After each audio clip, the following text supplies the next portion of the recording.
Salut l'équipe, j'ai vu la série The Terminal List et comme d'habitude je vous fais une vidéo pour vous expliquer tout ce qui s'est passé dans la saison 1 et tout ce que la saison 2 va pouvoir aborder. On en parle dès maintenant, let's go. Petit message avant de réellement commencer cette vidéo, on est plus de 1700 sur la chaîne, merci énormément à tous ceux qui se sont abonnés, ça fait hyper plaisir et on commence dès maintenant la vidéo, c'est parti. La fin de la saison 1 de The Terminal List révèle que James Reese a accompli sa mission, mais à un coût élevé qui se jouera sûrement dans les saisons à venir. La série Prime Video est une adaptation du roman du même nom de l'ancien Navy SEAL Jack Kerr. La série a suscité une attention positive en tant qu'ajout bienvenu aux adaptations de trailers militaires de Prime Video, qui inclut Jack Ryan avec John Krasinski et Reacher avec Alan Ritchson. The Terminal List est un voyage de vengeance avec Reese, joué par Pratt, cherchant à venger sa femme et sa fille et sa team. Taylor Kitsch et son ami proche et confident Ben Edwards, Jay Courtney et le sournois Steve Horn, Jeanne Tripplehorn comme la secrétaire de la défense Lorraine Hartley, J.D. Pardo en tant qu'agent du FBI Tony Layun et la star des Hustlers Constance Yu en tant que journaliste Cathy Bouranek. La série suit le commandant Reese de Pratt alors que son équipe Navy SEAL, équipe Alpha, est prise en embuscade, le laissant comme le seul survivant. Aux prises avec des problèmes de mémoire après avoir découvert qu'il avait une tumeur au cerveau due à un médicament expérimental, Reese perd soudainement sa femme et sa fille, l'envoyant dans une mission de vengeance qui mène au plus haut niveau du gouvernement dans une dissimulation complotiste. Reese crée alors une liste de ceux qui doivent mourir pour avoir causé la mort de l'équipe Alpha et de sa famille. La liste terminale, qui l'incite à commencer à tuer ceux qui y figurent un par un avec l'aide de la star de Lone Survivor, Taylor Kitsch, jouant Ben Edwards, tout en essayant de découvrir la vérité avec Bouranek debout. La vérité se résume à qui a autorisé un médicament expérimental appelé RD 4895 à être utilisé sur les Navy SEALs, compromettant leur préparation à la mission, et qui pouvait tirer profit de sa dissimulation. Les dominos commencent à tomber alors que Reese se rapproche de la fin de sa liste, conduisant à un violent affrontement qui se termine avec la secrétaire Hartley et son propre ami Ben Edwards. Vous êtes prêt, James ? Je suis prêt.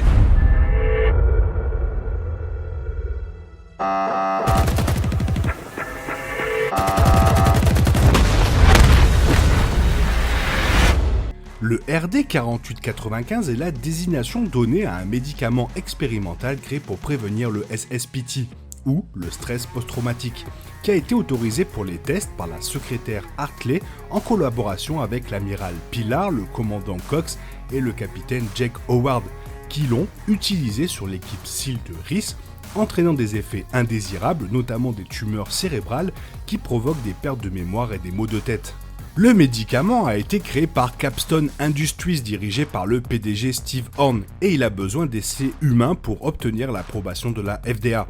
Horn utilise son influence et ses relations pour faire approuver rapidement le médicament, négociant des accords lucratifs avec un petit groupe d'initiés, en commençant par la secrétaire Hartley et menant à l'amiral Pilar et son équipe, qui acceptent de tester le médicament sur les SEALs sans leur consentement.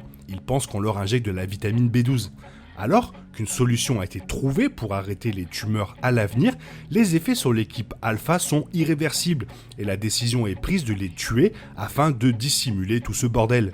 Capstone orchestrant l'embuscade avec leur source secrète de renseignement de la CIA et l'aide de l'amiral Pilar. Tout aurait pu bien se passer si James Reese n'avait pas survécu. Qu'est-ce qui s'est passé ? Ils sont tous morts. Tous morts.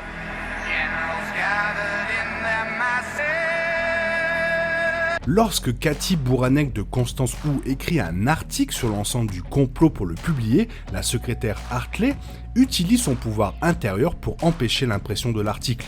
Bouranek est kidnappée et emmenée dans l'enceinte du secrétaire Hartley où elle raconte la bonne histoire de ce qui s'est passé avec le RD 4895.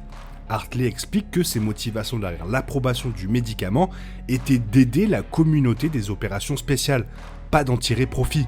Mais elle prétend qu'elle ne savait rien des tumeurs jusqu'à que Bouranek confronte Horn. Il a également été révélé à partir des journaux de la mission qui a tué l'équipe Alpha que Hartley aurait pu interrompre la mission ou l'embuscade à tout moment. Mais ça lui a permis d'aller de l'avant car elle a rationalisé que leur mort finirait par sauver d'innombrables vies.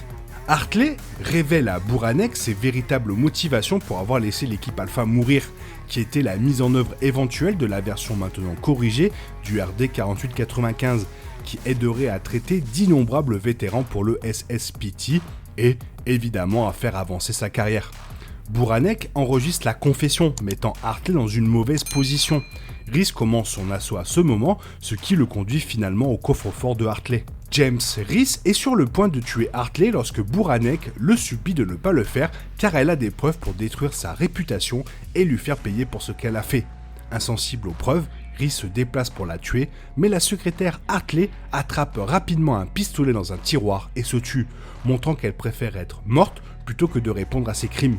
La raison pour laquelle elle a choisi de le faire elle-même au lieu que Rhys la tue est incertaine, mais c'est peut-être à cause de sa propre fierté qui l'a amenée à cette situation depuis le début. 12 Seals tués et aucune déclaration des responsables. Rien n'est clair ni sensé dans ce rapport. Des mois après l'assaut contre l'enceinte du secrétaire Hartley, Rhys essaie toujours de trouver la dernière information dont il a besoin pour compléter sa liste, ce qui revient à quelqu'un de la CIA payé via une société appelée Oberon Analytics. Buranek découvre qu'Oberon achemine leur argent via une banque au Pérou, ce qui est l'info que Rhys craignait car le Pérou est l'endroit où Edwards a dit qu'il se dirigerait. Edwards est la source de renseignement de la CIA qui a été payée par Capstone pour orchestrer la mission embuscade qui a tué l'équipe Alpha. À bord du bateau d'Edwards, James Rhys affronte son vieil ami qui révèle que l'amiral Pilar lui a dit que Rhys et ses hommes mourraient de leur tumeur quoi qu'il arrive, et il s'est dit qu'il valait mieux qu'ils meurent avec leurs bottes que dans un lit d'hôpital. Rhys se demande si c'était la raison ou si c'était à cause du paiement des 20 millions de dollars, Edwards révélant que c'était les deux. Edwards dit qu'il n'a cependant rien à voir avec le meurtre de la famille de Rhys, et cela l'a mis en mission de rédemption pour aider Rhys à tuer toutes les personnes impliquées. Bon aussi, ce qui a eu l'avantage de nettoyer les empreintes digitales d'Edwards sur tout le complot, mais bon. Edwards accepte son destin avec Rhys, sachant qu'il n'y a pas de retour en arrière sur ce qu'il a fait. Maux de tête, paranoïa, perte de mémoire. Je suis pas fou, je sais ce que je dis. Vous allez avoir besoin d'aide pour prouver ce que vous dites. La question reste de savoir ce qu'il a bien de la tumeur de Rhys, car elle est toujours présente à la fin de la série et devrait éventuellement le tuer. Tout au long de la série, Rhys est au vu aux prises avec les effets de celui-ci sur sa mémoire et son cerveau, prenant des analgésiques pour combattre les maux de tête et luttant parfois pour rester présent, le mettant dans une sorte de voyage hallucinogène entre le passé et le présent. À la fin de The Terminal List, James et Rhys embarquent sur le bateau d'Edward. Il n'y a pas de résolution pour la tumeur de Rhys, ce qui est probablement intentionnel car il laisse la question en suspense avant la prochaine saison, qui sera sans aucun doute basée sur le deuxième livre de la série, True Believer. Cependant, il convient de noter qu'à la fin du roman The Terminal List, il y a un message vocal du docteur German sur le téléphone portable confisqué de Rhys qui révèle que sa tumeur est opérable. Une biopsie a montré que la tumeur est un méningiome de la convexité cérébrale, qui est une lésion à croissance lente. Le médecin dit qu'il croit qu'il peut enlever chirurgicalement avec un taux de survie de 75%, ce qu'on ne voit pas dans la série. Je sais ce que c'est que d'avoir la guerre qui vous suit jusque dans votre maison. J'espère que vous pourrez enfin trouver la paix en sachant qu'au final, cette mission aura été un succès. Rhys a embarqué sur le bateau d'Edward à la fin de la saison 1 de The Terminal List. Après avoir tué celui-ci et maintenant qualifié de terroriste domestique, Rhys ne peut plus rester aux États-Unis. Sur une carte dans le bateau, on voit Rhys tracer une route vers le Mozambique, un pays d'Afrique du Nord, où commence le prochain roman de Kerr dans la série True Believer. Kerr a décrit le livre comme un roman de rédemption, dans lequel Rhys se cache avec des amis au Mozambique, où il finit par affronter des braconniers, le remettant sur le radar du gouvernement américain.